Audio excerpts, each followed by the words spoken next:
ឆ្នាំមុនបងរងចាំស្ងួននៅឯវត្តយើង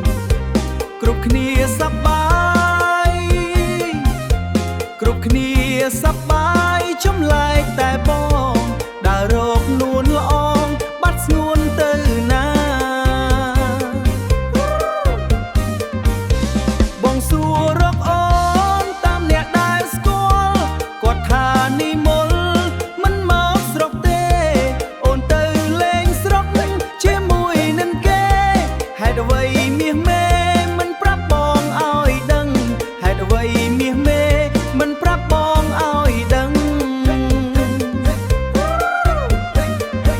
សង្ការឆ្នាំនេះបងឯកាណាស់អូនប្រែក្រឡាំងនៅពាក្យសន្យាថានឹងជួបប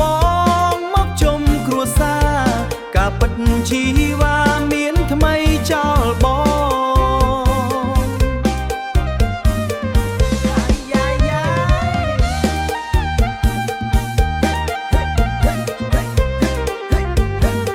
សប្បាយណាស់បងប្អូន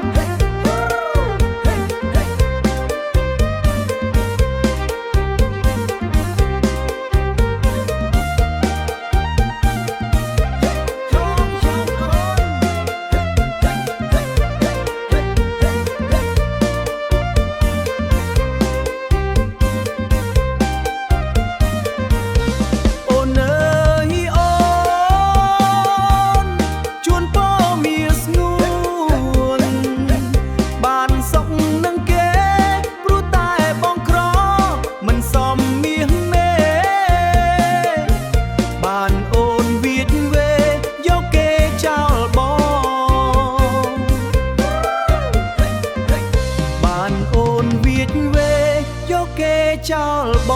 ង